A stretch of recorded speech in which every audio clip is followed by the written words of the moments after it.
Welcome into Fantasy Filmball, the show where we turn movies into sports and sports into something we don't talk about here. My name is Matt. And my name is Dyl, and first and foremost, I want to welcome in everyone and welcome back all of our players from the 2023 Fantasy Filmball season. Before we reintroduce all the players in our final standings, we want to highlight a major record being broken because all the way back in September, we drafted 60 films, 10 films for each team throughout the awards seasons, and these movies gained a lot of points based on the awards they won. But Matt, you had the record-breaking movie. Take it away. This year, we did have a record breaker. Everything Ever All at Once became the most awarded movie of all time, passing Return of the King. How did that change the game? Well, we're going to look at the standings and announce formally who won the game. It was me. I'm so sorry.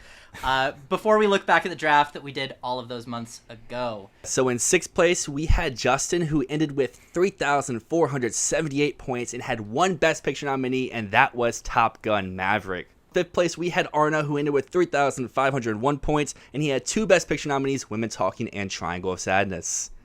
Fourth place, we had Austin, who ended with 3,737 points. Even though he had no Best Picture nominees, he had Babylon, The Whale, Black Panther, Wakanda Forever, and Aftersun, which all performed very well. Third place was myself with 4,866 points. I had the most Best Picture nominees. I had three with Avatar, The Way of Water, Elvis, and All Quiet on the Western Front. Second place, we had Jonathan with 5,217 points. Two Best Picture nominees, Fablemans and Banshees. And in first place, like he mentioned before, Matt with 6,651 points with Everything Ever All at Once and Tar. We normally don't get a film like Everything Ever All at Once that just dominates everything so much that everyone else is just left in the dust. Usually, we get a lot more of a close result than this. But what we're going to do now is we're going to go through our old draft that we did in September. You can find the video on our channel to see what we said originally, but we're also going to just tell you what we said originally right here and reminisce and cringe together and talk about the things we know now that we didn't know back then. I'm going to use all of your words against you, and then you guys are going to respond. We knew nothing back in September, so let's look at how wrong we were together. Well, you were right because you had our first overall pick and took Everything Ever All at Once, and it was slightly controversial at the time. I know I supported it, but there was a lot of commotion around it, definitely. Looking back on it all this time later, like, do you still feel like great about this? Like, how happy it was for this to win Best Picture? I'm so glad I went with my gut. I said that it was going to win Best Picture at the time. Justin, you and your brother actually gave me confidence in that. I put it back at number one, I think it was in May last year, and I had it there, and then the next week you guys dropped your predictions video where you guys had it in number one, and I was like, okay, good. I'm glad someone else is doing it. I'm not crazy. This feels good. I think a lot of people here, because I know also Film Drunk, like I talked to both you and Jonathan at TIFF, and I think we were all like at least almost there or right there with Everything Everywhere as the front runner. So we were a bunch of believers. My God, it turned out to be true in more ways than we would have imagined. Who would have expected it to be that big? Trust your gut, I guess, is the lesson there. I don't know. Yeah, I prefer trust the science. I consider it a hardcore science. If you do the math, you could see how I could win. I'm half kidding, actually.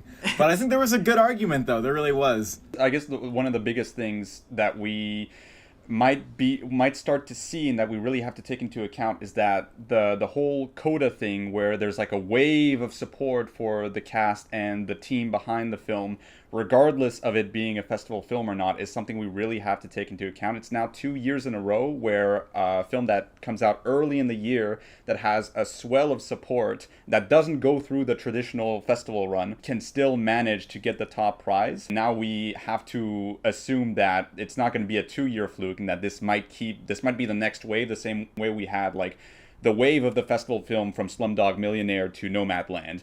Maybe that's the end of a chapter. It almost makes me skeptical that it almost makes you think the rule's going to be broken soon, because rules are solid until like suddenly something shifts and then they're not reliable anymore. And I feel like it's been the pattern for so long. It really helped us with last season, where we were actually really confident that this pattern would persist. And now I'm like looking out and wondering if we could have something break it, and that would be the unexpected thing, like Killers of the Flower Moon being like the movie that wins. I wouldn't necessarily predict it, but I am weary. I'm looking out for like a break to the pattern now. I think what we gotta see is it just has to be a movie that people feel good about voting for. It doesn't have to be a feel-good movie, but it has to have, like, you want to root for it. You got to cheer for that movie. And I that's agree. what we're seeing in all of these Best Picture winners. Or it just has to be so radically different and unique and unlike anything we've seen before. And Oscar bait is almost like dead to winning awards. Yeah, I So. have a hot take, which I think the Oscar season is dead because of streaming. Because, like, I think that you can make just as good an impact on the awards season by releasing early and staying on streaming all year and kind of staying in the public knowledge versus how it used to be where you would release your movie and then disappear. So I think, honestly, it might be a better strategy, which is what Amazon's trying to do with Air. Release early and then stay in the consciousness. It's been working. Well, speaking about staying with your gut, Arnaud, he did this at number 2, took Women Talking, and you said this would win Best Picture and also called it a performance award and a director nomination, and, that didn't come to pass. But And I got all of that and more, baby. Talk It's- about the overperformance of the century, man. it Listen, still got you a Best Picture when- nomination, 800 points, so... But is there anything that you're going to change for your strategy going into the next year? Because I know that you won a previous year, and then you boy. came back with Women Talking, but how are you going to regroup ahead of 2023? I really went into this draft like with the same kind of strategy I had the last 3 years, and thinking that Coda was a fluke. And even with taking into account that Coda won Best Picture, it was only the third highest scoring film in the game that year, with Power of the Dog still being the top scorer, right? So now I'm realizing I really have to open my mind to other options. And not just assume that there's going to be a big breakout equivalent to three Billboards, Shape of Water, Moonlight, etc. I think that this year, one of the reasons why Everything Everywhere All at Once was able to sweep was because I never felt like the same kind of support that I felt back in the seasons where Moonlight, there was just so much passion for Moonlight. There wasn't a fall festival, I think, on that same caliber. I thought Woman Talking would be that film. Can we just acknowledge how, objectively, it feels like Women Talking got so much less than it deserved? Can we talk about that briefly? 2 Oscar nominations? That's it? Yeah. Your That's reasoning is insane, solid. right? Your reasoning is solid, to be honest. Yeah. Hildur, how did Hildur miss a score nomination? That's insane. MGM deserves bankruptcy for that. It missed Golden Globe. It kept missing all these other precursors. We were like, is this the reality we really is this right? This doesn't, what's going on? This is not what it was probably the most underperforming film in regards to what we expected it to perform I think of the season. Yeah. Who here was still predicting Women Talking to get in Best Picture on nominations morning? Nah. Yeah. I was so tied to the film emotionally that I was like, I'm just gonna do it. I don't care about anything else. I'm just gonna put it in, and if I'm wrong, I'll be sad. If I'm right, I will be so happy, but I'd rather be wrong and sad than wrong and angry at myself. So for our next pick number 3 was Austin, who took Babylon 3rd overall. Austin, you said, I'm going to go for the safest option. It's probably going to get a bunch of nominations and a few wins. And while Babylon wasn't a disaster, this still scored a crisp 700 points. Justin also said that's a guaranteed 10 nominations. Yes. Everyone, Something I would say, yes. Everyone was high on Babylon in another life. But what do we think went wrong with Babylon? How do we avoid next year's Babylon? See, I'm especially embarrassed by this because I read the script ahead of time and I knew how polarizing it was going to be. But yeah, it was just, I thought for sure they would cut it down so it wouldn't be 3 hours long, but they didn't. Thought they would cut out some of the crazier stuff. They didn't. And it just wasn't broadly liked. I don't know. John, I know you're the champion of the Babylon Hive. What do you think went wrong here? Yeah, exactly that. In the first 5 minutes when an elephant took a dump on someone, I saw it twice in theaters. The second time was a public screening. As soon as that happened, I saw an old person get up with her grandma or something and just leave. And once that happened, I was like, I can see the writing on the wall, but with time, I will be proven right. Or do we all like Babylon here? Actually, I don't know if that's Yes. true. I We do. all I like it. Babylon? I'm on the fence personally. Okay, well, get off the fence, get on the right side here. But with time, we'll be proven right. Criterion Collection coming in 5 years. Dylan, it's your time to be grilled. You were 4th pick overall. At this time, we only have 2 of 10 Best Picture nominees picked. We're 4th up on the board. Fabelmans is still out there. You went with Bardo. How does this feel looking back? I mean, it was the right choice, obviously. Bardo is... I mean, there's a Babylon Hive out there, obviously, but I'm the king of the Bardo Hive. This movie delivered everything I wanted. It's what Matt was mentioning before, the different kind of movie that eventually can win Best Picture. And if you talk about a Criterion release for Babylon, Bardo's getting that. There will be a take of this movie in a few years, and everyone's be like, this is AGI's masterpiece when his next movie comes out. This was a passion pick, and it didn't pay off. Other passion picks I had did, and Fabelmans was not next up on my draft board. I was fully prepared to take Babylon. I was surprised when Austin got it at number 3 because I had a little mock draft in my head. It's like, oh yeah, Everything Ever is 1, Fabelmans is 2. Then I don't know what's going to happen at 3, but I'm either going to get Babylon or Bardo. And then when Bardo was still there, I was like, okay, cool. I guess I just take this and I didn't think too much about it. My big thing with Fabelmans was just it's not going to do well. Yeah, it's going to be that early front runner that dies. And that's what happened. I just didn't realize how, good those movies still do perform in the game. I had Mank back in 2020, which performed basically just like Fabelmans, and that was still the 2nd or 3rd highest movie in that year. So I should have been smarter and okay, I don't think Fabelmans is winning anything, but it's still going to be a top 5 movie in the game, which I guess I look to this upcoming year, Killers of the Flower Moon, same thing. If it's available, first 5 picks, I'll probably take it even if I don't expect it to win maybe more than 1 or 2 awards. We all wanted Bardo that round. No one expected Bardo to be Bardo. Bardo was a tasty looking pick, and if that movie were coming out this year, I'd be like, wow, look at that. There's my international film to make me feel like I have that base covered. There are a lot of examples where a streaming service or a studio gives a director that everybody loves a fuck ton of money and no guardrails at all to do something wild, and No it actually Obama. doesn't turn white noise, and it doesn't turn out that well.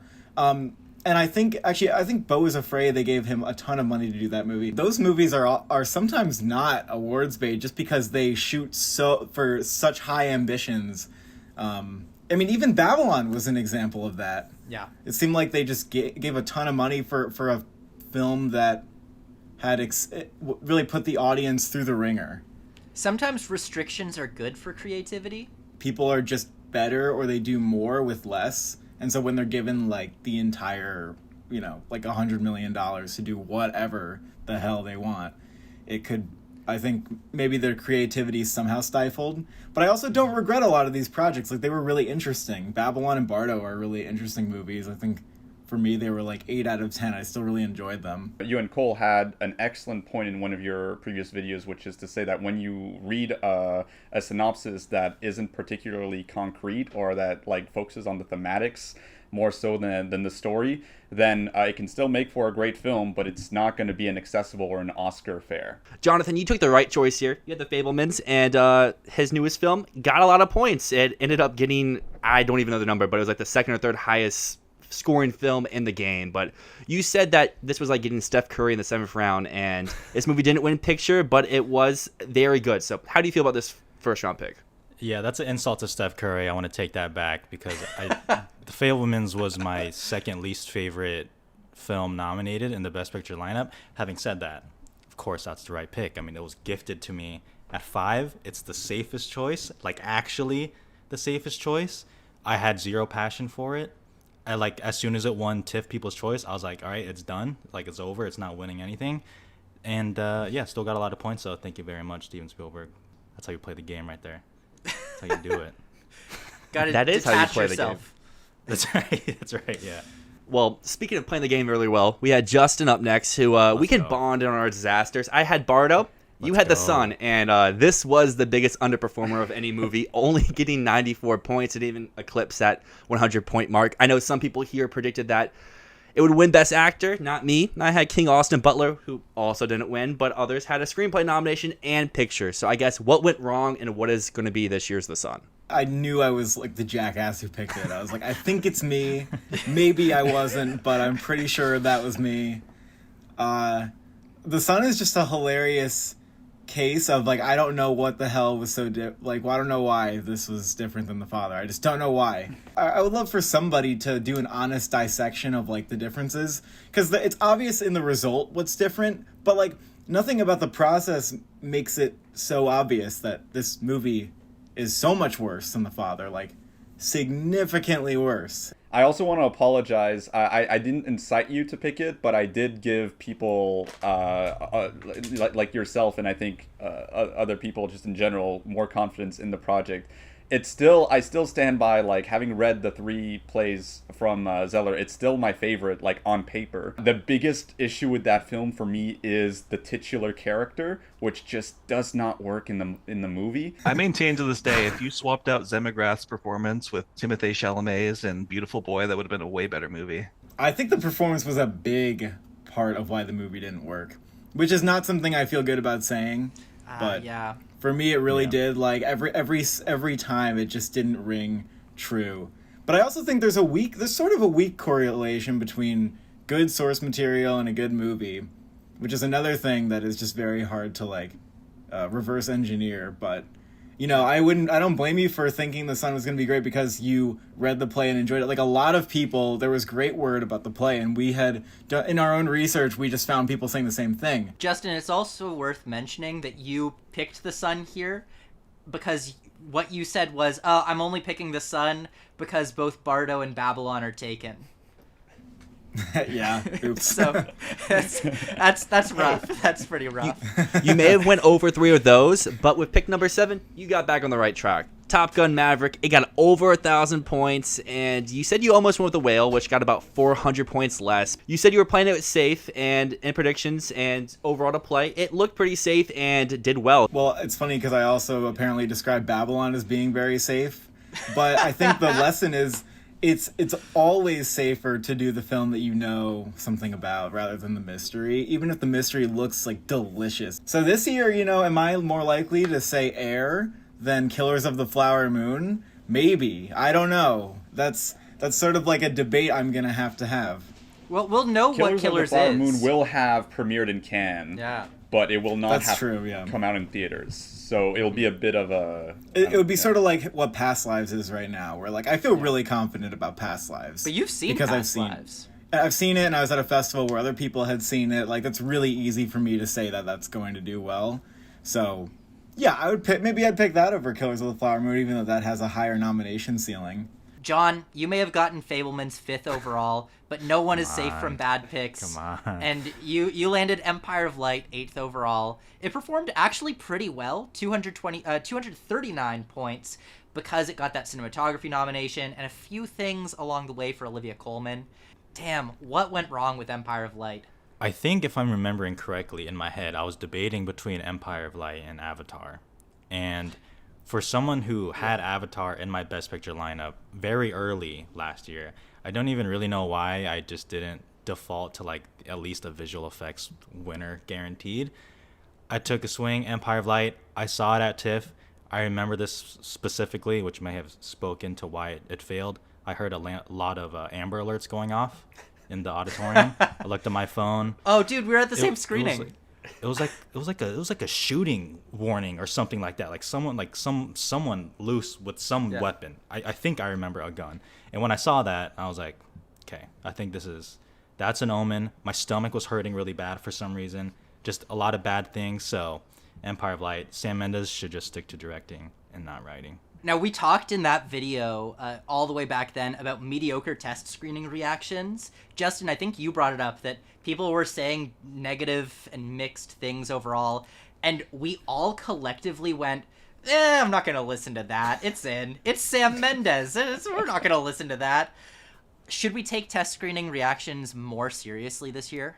I think that the prediction would be like, kind of like would be Nightmare Alley. And that it was sort of mixed. Like when I saw Nightmare Alley, which was a little bit early, I was like, I understand this is not like gonna be a lot of people's favorite movie, but it just still gets in. I don't know how much to listen to test reactions, because I think after this year I'll have a better idea because I'm really paying attention. Yeah. But the test reactions for Babylon, I know some people who loved it from the test, and that was also why I was confident.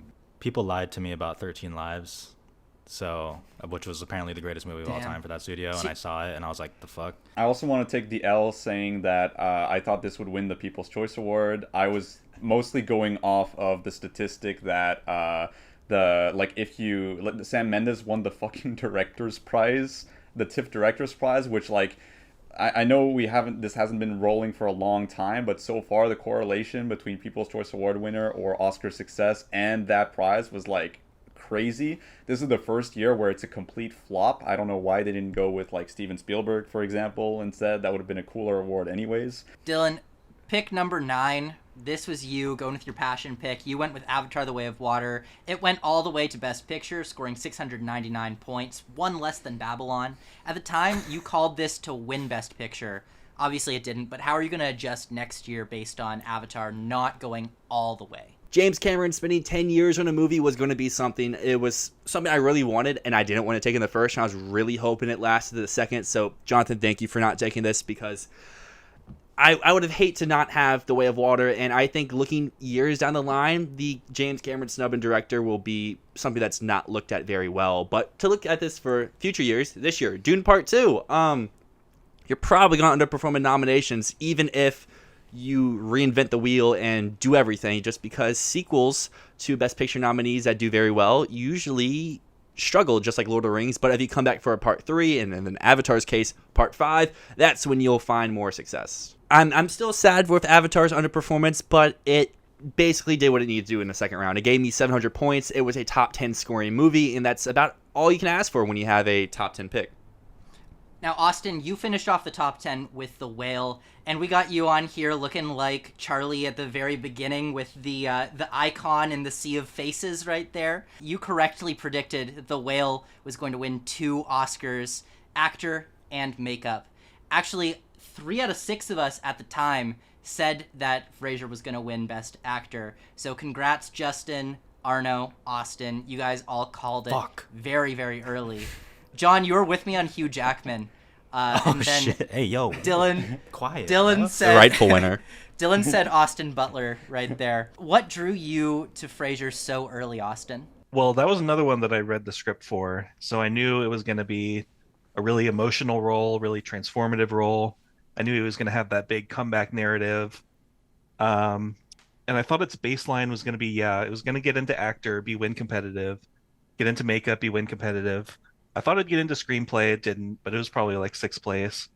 And then maybe it sneaks into picture, and it was probably like 11th or 12th in picture. I had it narrowed down to that and Elvis, and obviously I wish it took Elvis, but I think I'm on record as saying in the draft that I just hated Elvis, so that definitely influenced my pick also. And, I mean, you talk about narrative, and Arnaud had a narrative for his draft. He was going to support women, and sadly, that didn't really come out well, because at pick number 11, he went with She Said, that had a total of 220 points. He said that this movie could be the late year, no festival release that makes it in a picture, and obviously, it didn't. This is something I think I noticed this year, and I'm going to really try to keep an eye out, which is to say that, you know, the films that tend to perform well within the Oscar sphere, because every film that comes out that year and that are kind of like trying to get Oscar attention are in conversation with themselves, and when you have films that are too similar to each other, they tend to cancel each other out. I feel dumb because I even mentioned this on the draft with the fact that we had 3 very obvious cinephile films, Babylon, Empire Light, Fablemans, but this was like right there and on my team, whereas, you know, there is no film that matches the same plot or creativity or wildness of Everything Everywhere All at Once, or one that matches like the location and setting and dynamics of Banshees of Inisherin. It really is just like, okay, within the crop of films we have this year, which ones seem to stick out, and which ones seem to be too similar to each other. And I guess, Arnaud, not to hark on you, but to go over 3, to quote you ahead of this next pick, you said, I know you were going to make that mistake with Matt taking Tar at number 12, because this was the 3rd highest scoring film in the game with 1,633 points. So, Matt, my question to you is, how can we spot next year's Tar? Because I was with Arnaud, I was saying this was going to be just like Spencer, actress or nothing, and obviously it was much more. I have no idea. I gave you Tar. Yeah, I have no idea how to spot the next Tar, but Arnaud, you tried to dunk on me there. I left that call going like, oh my god, I can't believe I picked Tar. Arnaud's probably right. This movie is going to be so inaccessible. No one's going to like it except critics. And I'm glad that I was really wrong about that, but it was picked 12th for a reason, right? Like we saw the trailer. It looked like a weird art house movie. It wasn't that. So I think honestly, I just got lucky. It wasn't. That's the thing. It was nothing like that trailer. The film was nothing like that trailer. They fucking lied. Yeah. Yeah, if you went into that expecting some weird, dark art house movie where Cate Blanchett, like, vapes, I don't know, you didn't get that. That's not what Tar was, but... So the teaser was out when that prediction was made, right? The teaser was out. Yeah. I think even beyond the teaser, I think there was a trailer that had, like...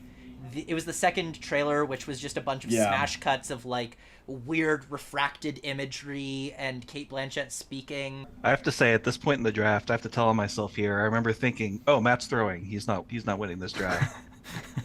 I thought so too. Tar did so well. Honestly, the Critics Awards for Tar, like, carried it through the season, especially with the trifecta. Like, it just crushed. And even if it didn't do huge things with other awards bodies, the LA just giving it every single award really, really boosted its points there. What's crazy is that if I had gone with Tar and you had gone with She Said, Which I would've. John would have won. John would have won. Yeah. Just on the basis that like you didn't win with Everything Everywhere All at Once. You won with that and Tar. Like, that combo is unstoppable.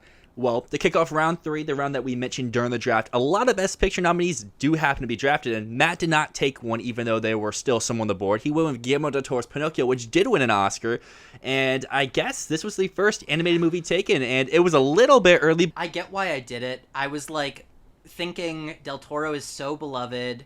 Netflix doesn't have a main dog. Like, maybe this can get in. I was being overly hopeful. The lesson learned here is don't do this again with How Do You Live. As much as I want to see Hayao Miyazaki make it all over the place, I need to divorce myself from how I feel about the movie and how excited I am, because it's still, like, a very unrealistic thing to think that even if it's the greatest thing in the world, it needs to be more than that to make it into Best Picture as an animated movie. So Yeah, and I guess to backpack off of that, I mean, we saw how powerful Del Toro was with Nightmare Alley. He basically willed that into Best Picture. So if he couldn't get Pinocchio out of the animation category to anything else, how will How Do You Live do that next year? But it will probably still either perform very well and get the nomination or even win the category. But to get into picture or director, like I've seen some people say, I think is very far-fetched. it would need to, like, win the trifecta. It would need a Drive My Car package to make it in. Which is possible, because critics love Miyazaki, and filmmakers do too, but it's not likely. It's, like, so many things need to go right for it to happen. But yeah, 14th pick is up next. This is Arnaud's. Arnaud, you went with a passion pick that went really, really well. You picked Triangle of Sadness here, and I gotta apologize for you. You dunked on me with Tar, I dunked on you with this. I'd seen Triangle of Sadness, like, 3 or 4 days before, and I told you that I just do not see a world where this finds a path to make it to the Oscars. I would have probably picked Elvis, but I knew that Dyl really wanted that, so I was like very confident about my team. So I was like, I don't need an Elvis. I'll take something else. But I was hesitating between this and Glass Onion. Glass Onion slightly outperformed Triangle, weirdly enough, as far as points go. But Triangle, yeah, like throughout the whole season, you were saying I still don't believe in this, and I think I just kept on very stubbornly thinking no, this does have passion. I think this is definitely a film that would not have gotten in if there were like 8 Best Picture nominations. It was really on the cusp, but I am really, really happy to see one of my favorite directors working today getting his recognition.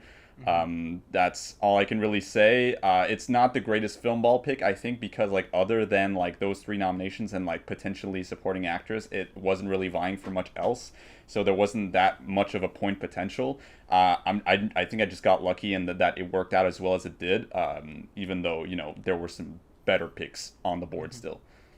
15th overall, Austin went with Black Panther: Wakanda Forever. You picked this year, and it became a very successful pick. It got over 500 points, almost making picture. It got that PGA nomination. A lot of your films almost made Best Picture, but didn't quite get there. Now, we all agreed that this wasn't on our radar till the trailer came out. I thought that trailer was amazing. Like you said, it was not on my radar at all. And then I saw that, I was like, okay, this is going to be a big tech player. Like, you could tell with the first Black Panther, they didn't put like as many resources into it as their other Marvel properties, but they definitely corrected course this time. I knew it was going to have that baseline of like 4 or 5 nominations and maybe a win, which is exactly what it got. So obviously, wish I took Elvis still, but I'm still pretty happy with this pick. Good pick. I mean, I think all of us avoided Elvis up to this point because I almost picked it, Arnaud almost picked it, you almost picked it, and then Dylan did pick it. Dylan, you said that people were underestimating industry support for Elvis. John, you replied to that saying that you just threw up in your mouth. Dylan, you correctly predicted that this was going to be the most populist Best Picture lineup in years, with Top Gun, Everything Everywhere, Avatar, and Elvis all making it in. Do you think that's going to be a continuing trend? Will that be a continuing trend? I'm not sure. Looking at contenders this year, the only things I see possibly getting over 100 million worldwide, which I would say is a big success, would be Oppenheimer, Barbie, Indiana Jones, and maybe the 2 Apple movies in color purple, but I doubt those hit there. So that's like, and I don't see more than maybe 2 or 3 of those even get into the picture. So I would say no, we're going to go back to a more not huge blockbuster scale, but maybe some more popular movies just in a limited fashion, like a Banshees was, that got about 70 million worldwide. But for Elvis, yes, I'm happy everyone passed on it. I would have taken Elvis in the first round if I knew that everyone here didn't hate Elvis. And I basically was just looking at where's its potential, because everyone I showed this movie to from the day it opened until right now, where I'm still showing people Elvis, have loved it. Like, I haven't met a general audience member who didn't adore Elvis and say it's one of their favorite movies of last year. And I mean, I know I'm biased because I thought Elvis was great. I wanted Austin Butler to win. I would have given it maybe 3 Oscars of its 8 nominations.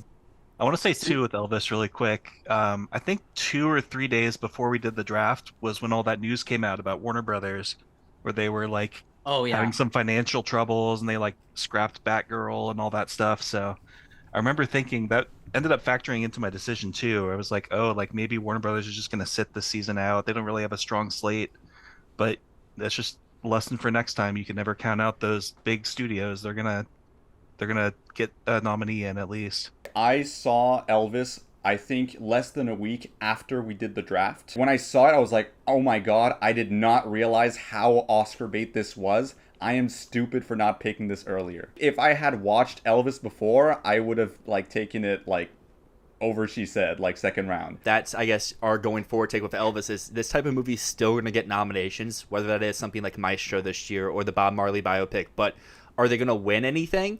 We saw that passion carries over, and I don't know if either of those movies really has outward passion, like something like The Whale or Everything Everywhere had this year. Now, John, you got a big boy at this point, because right now, 8 out of 10 Best Picture nominees have been drafted, but at the 17th overall pick, you got the Banshees of Inisherin.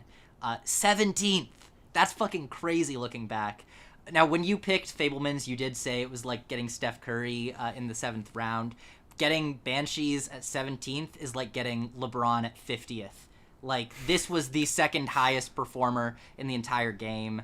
Yeah, well, first, I wouldn't have picked Elvis anyways, even if I had all the picks in a row. Don't regret that. No regrets about that at all. Hater. I don't really, yeah, for sure. I don't really remember why I took Banshees. I think I'm trying to recall back what I said. I think I was hoping for best case scenario as a 2 popes situation. That is actually what you said. You said best case scenario 2 popes. You said we're in slim pickings right now, so I don't think this will be anything, but maybe it will. And then it was. It sure was. And you really wanted Black Panther. That was the one you were gunning for, and then Austin took it instead. So damn, see, everything just works out sometimes, the thing you thought you wanted isn't what you actually want, and then sometimes you were just gifted that. Honestly, this was just kind of, I knew Martin McDonagh did it, and obviously he had a track record. I'm not passionate about McDonagh as a filmmaker. I'm not a hater. I like his movies.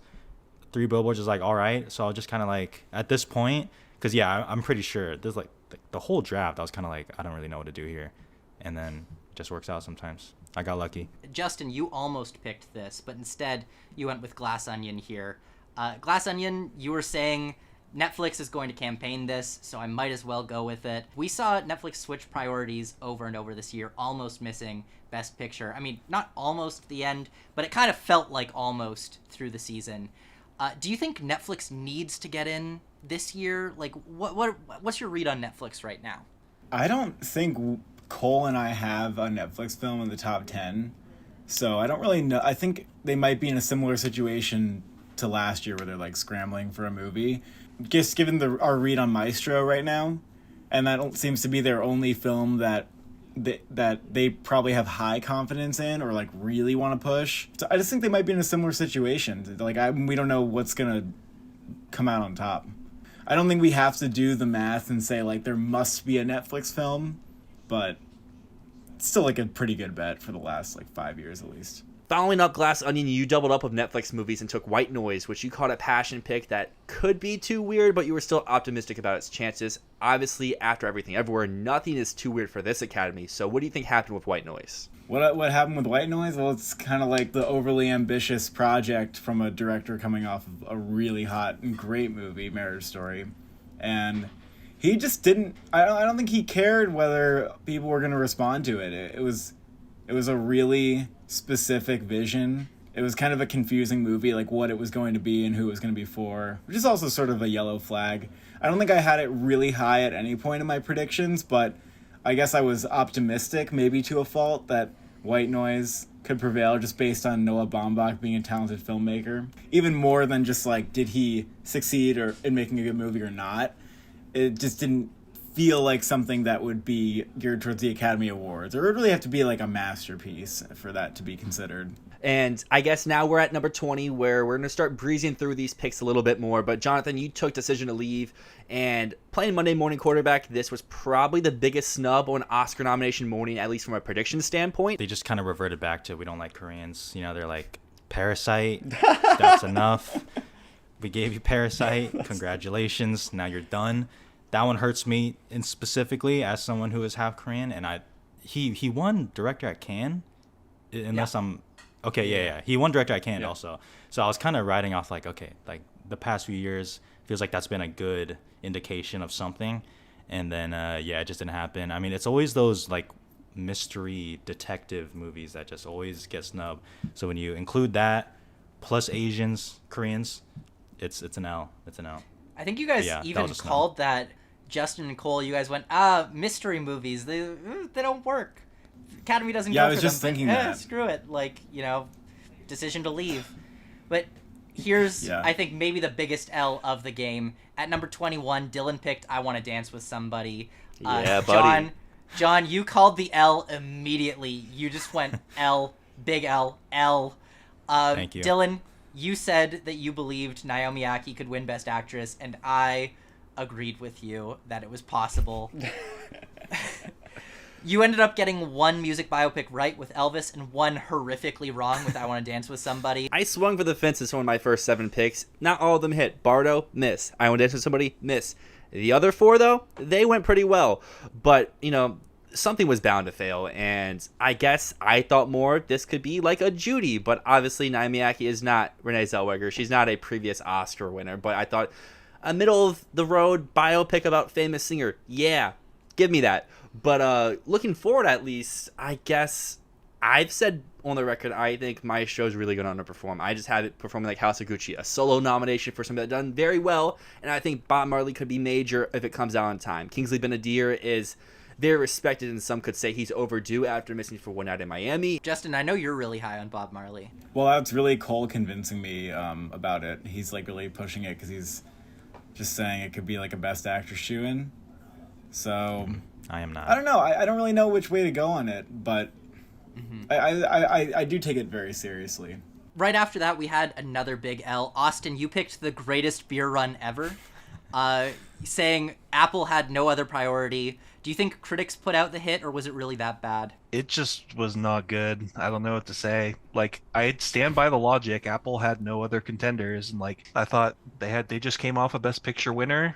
Maybe they were gonna try to go for 2 for 2, but they just didn't have the slate. Arnaud, for the 23rd pick, you picked All the Beauty and the Bloodshed. You called right then it was going to win the Golden Lion, which is super impressive, but it did fall short of winning Best Documentary. Pretty happy with this pick, other than the fact that it was either this or Living, and Living just did 100+ points more than that, so maybe not the right call. But I am happy that early on it won the Golden Lion, and I felt pretty vindicated, thinking like, hey, if Bardo doesn't pan out, this is the second one. It's a documentary, so I was kind of aware of the risks that like documentaries, even if they're like playing every festival and they're like like the way Power of the Dog played every festival, it's still a documentary and still going to be limited in its accessibility, and sure enough, that's what happened. Didn't even win. Well, speaking of living, that was our next pick at number 24. Matt, you said on this episode, actually no, Arnaud said this. Imagine if The Sun is a controversial disaster and Sony pushes all its weight behind Living instead.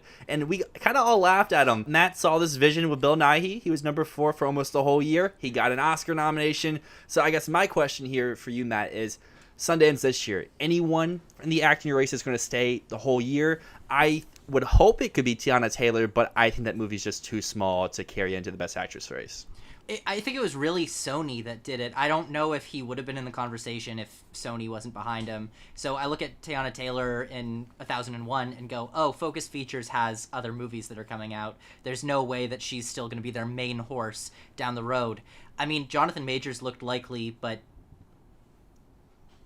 no, not anymore. Not anymore. So I don't know. I haven't seen most of the Sundance movies. I don't know if there's any other performance that's going to be like a studio's main horse. Kicking off round 5, we're at pick number 25. Matt took Bros. You said this is just a Golden Globes play, but it didn't even do that. So that's wild. What really happened to Bros? And I guess, is it really worth looking for Golden Globe plays at this point in the draft next year?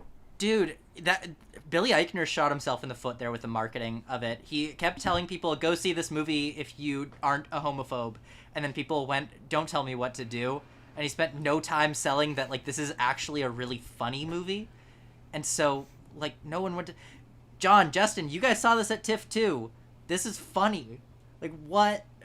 Why did people not see this? I don't understand. It was in both of me and Cole's top 10s at the end of the year.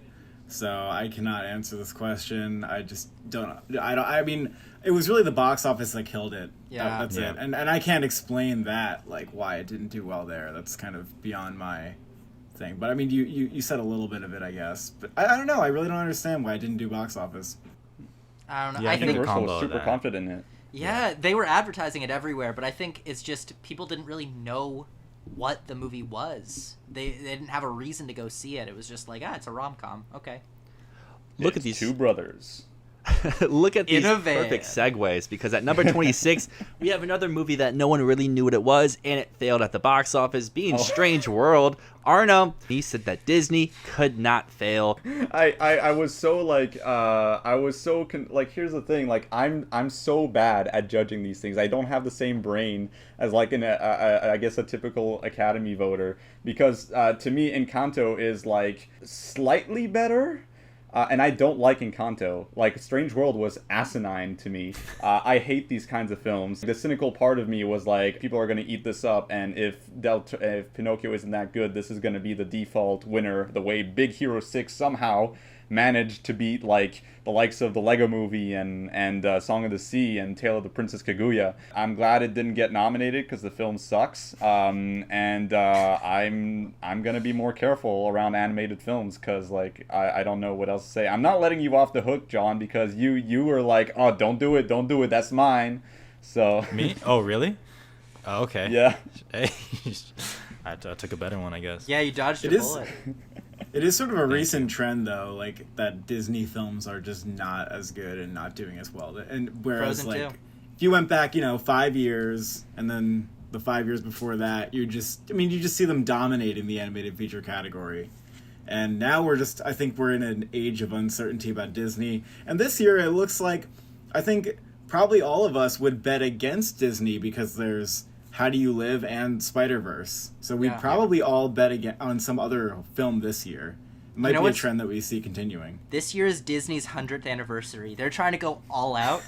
Imagine this is the year they have 2 high-profile movies that get snubbed. Speaking of snubs, at number 27, a lot of people would say this film deserved more love at the Oscars, but, Austin, he made a bold claim in the 2021 draft saying, y'all are sleeping on Coda. This is going to do well. He did that again last year with After Sun, which got a Best Actor nomination. So I guess, Austin, we're really early, but does anything feel like a Coda call this year? And what can we learn from After Sun's success? There's a lesson I learned the season before when I had After Love was one of my waiver picks that ended up doing very well. The fact that After Sun is number 1 British and number 2 indie means that it could hit all of those smaller shows like Film Independent, BIFA, Gotham, obviously BAFTA, and it just ended up racking up like 1 or 2 nominations at all those shows, and that added up to a pretty good point earner.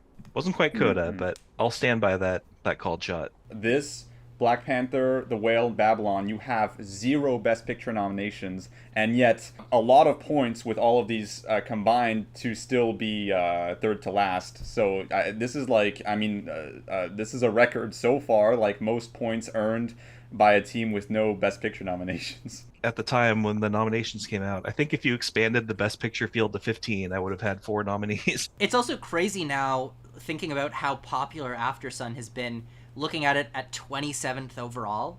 Like, you would think that would have gone earlier. Now, Dylan, you went with a passion pick here. You went with The Batman, your favorite movie of the year.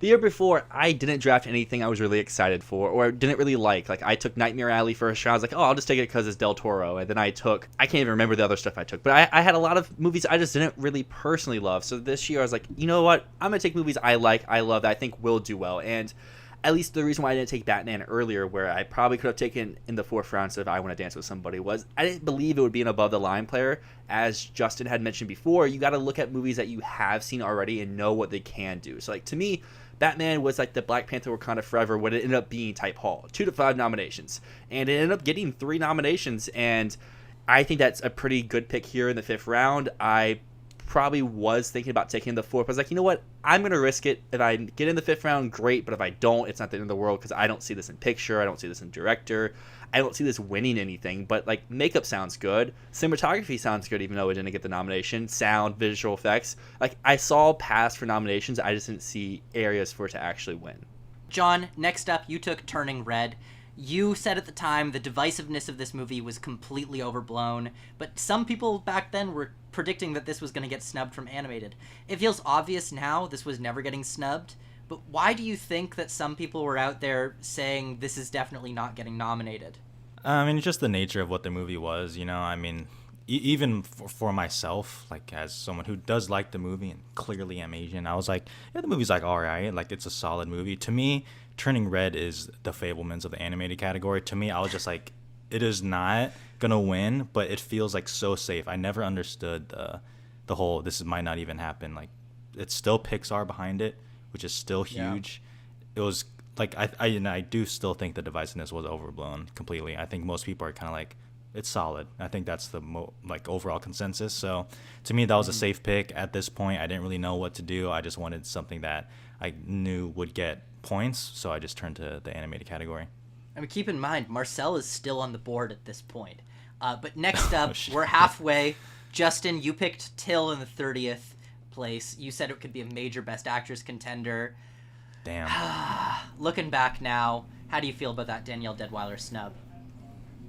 It's disgusting, and I can't think of a worse snub. It's like right up there with the worst snubs that the Academy has done, in my opinion.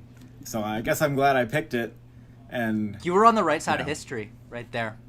Exactly. We're all. I'm sure we're all on the right side of history with that one. And Till was actually really good, and I didn't think it was going to be a good movie. So that was actually the surprising thing to me. Not that Daniel Deadwyler was fantastic, but I actually really liked the movie.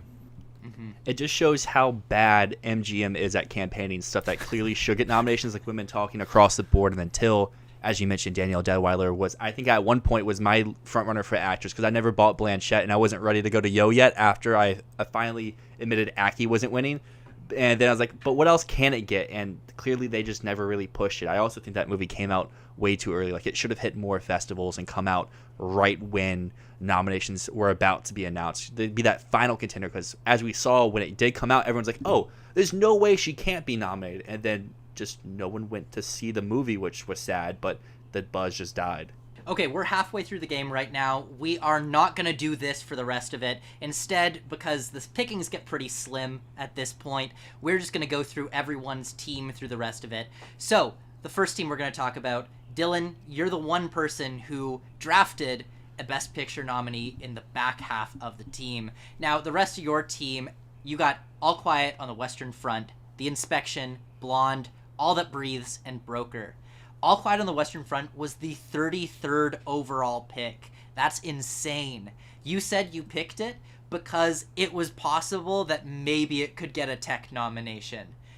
How are we going to spot like a future surprise movie like this year? I mean, we really can't. The reason I felt good about All Quiet back then is we had those photos of like the movie. It's like it wasn't like we knew nothing about it. I saw the photos; they were in black and white. So I was like, "Oh, cinematography! Duh! They're gonna have to have a black and white movie." International seems good, and then it's a war movie, so sound. Boom, 3 categories, and I already have Bardo, so I was like, "Let me get what's probably gonna be number 2." I guess my big takeaway going forward is every studio, like big studio, is gonna have one horse for the race, and Netflix needs something. Like they know how to campaign, they just don't know how to win picture. This clearly was the one because they tried their hardest with Glass Onion, no one bit, and Bardo failed. So and White Noise was inaccessible. So I was like, okay, let's do All Quiet the last minute, and it worked. So I don't really know how we can spot this year's All Quiet because it's going to be a studio's right now number 3 or 4. Just their top stuff fails. So I guess maybe you can look to Netflix that doesn't really have a number 1, whether it's Maestro, Rustin, or something else. I remember seeing All Quiet at TIFF, walking out and going, "Oh, that's a picture nominee. That's a picture nominee." And then it just wasn't for like months and months and months. And then suddenly it was. So that was a weird trajectory for that movie. Matt, did we see the same screening of All Quiet at TIFF? I think we did. Didn't we? We did. Yeah, I don't Did think you we like talked the after. movie? I loved it. Personally, I did. Oh, you did? Yeah, I was Okay. over the moon about All Quiet.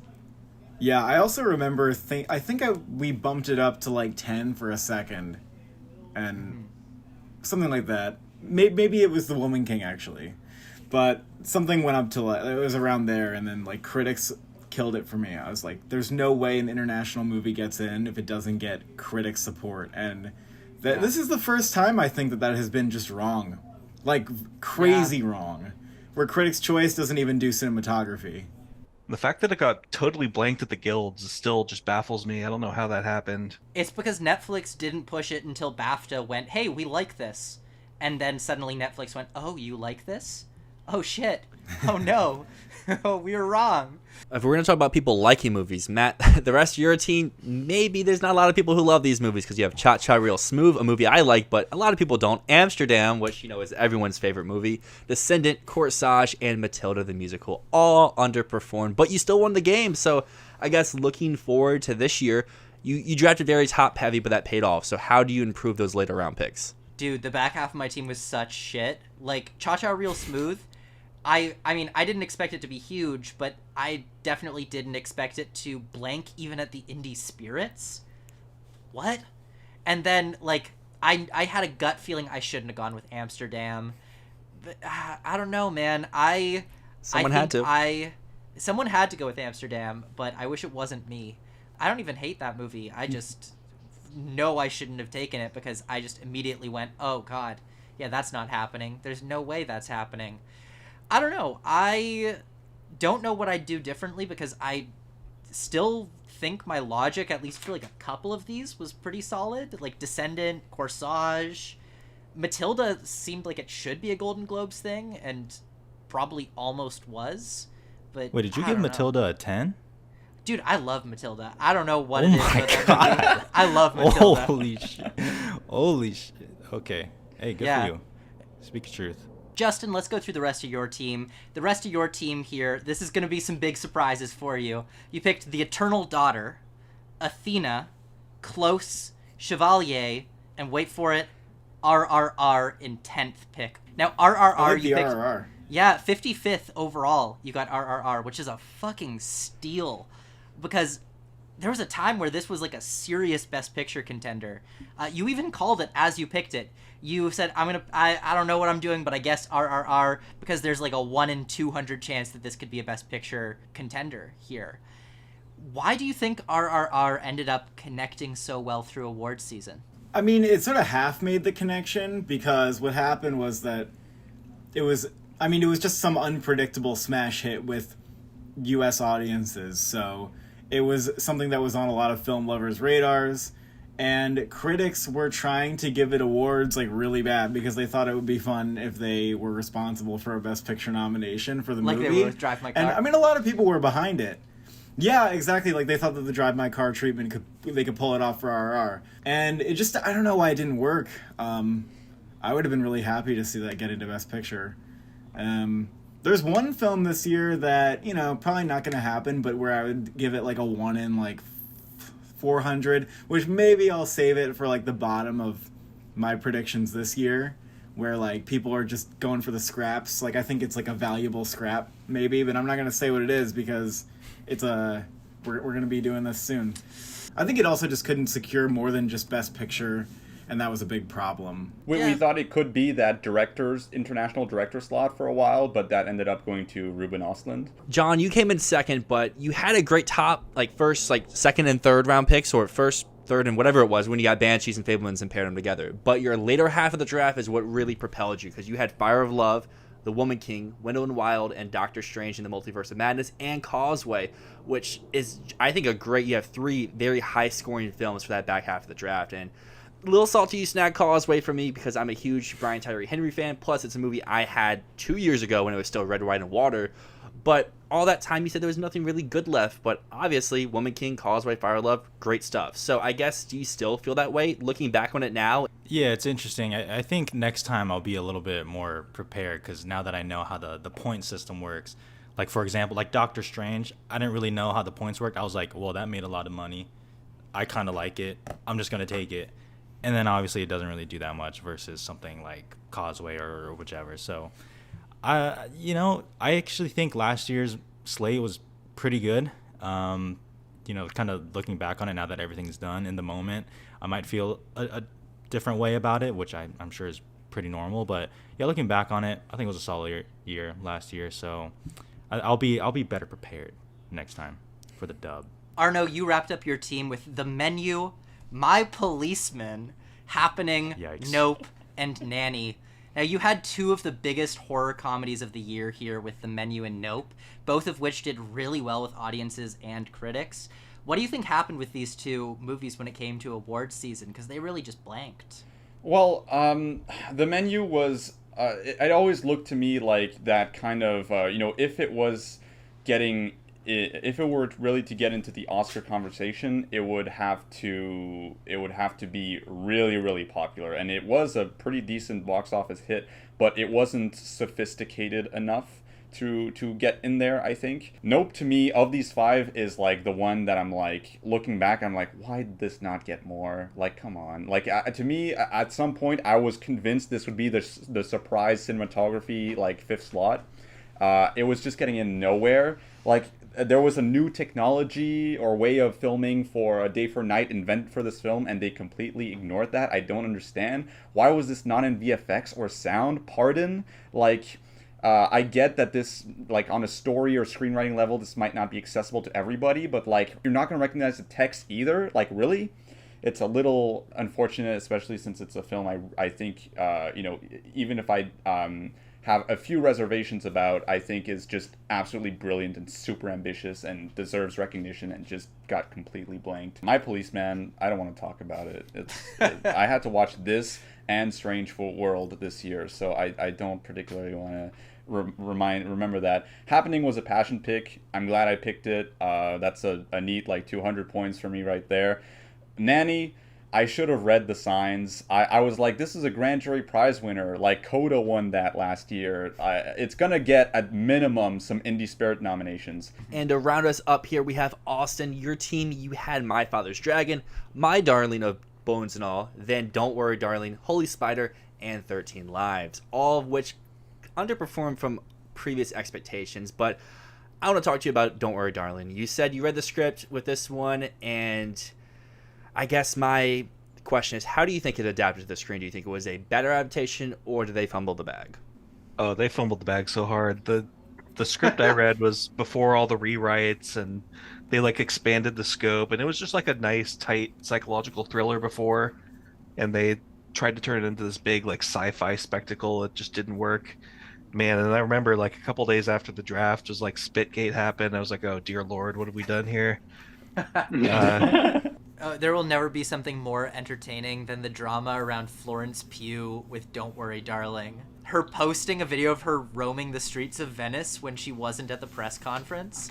That brings us to the end of this 2023 Fantasy Filmball Roundup. I want to thank all you guys for playing. This has been so much fun having everyone back on the show, talking about our Filmball teams, but the game is never over. We're going to keep talking about the awards race all year long, all the way to next year. Yeah, I'm really excited to see how the game will change up next year, because I know from when you and Arnaud started this game, it's evolved a lot, and I've been so happy to be a part of it this last few years. And I'm really excited because my first year, I had the first overall pick. I picked Mank. Maybe not the right choice. Nomad Land was right there. Year 2, I picked Nightmare Alley. Not the right choice. Dune was right there. This year, I picked Bardo. Not the right choice. Fablemans, Top Gun, both right there. So maybe this year, I can finally make the right first round choice. With that being said, I'll probably take something dumb like Oppenheimer, but we'll see when we get there. And I think that's the thing I'm most looking forward to this upcoming season, besides obviously a new, fresh Oscar season to be head over heels for. Make sure you keep tuning in. Make sure you subscribe. Make sure you like this video, share it with your friends, and join our Discord so you can join in at next year's game. But until next time, my name is Matt. My name is Dyl, and this is Fantasy Filmball.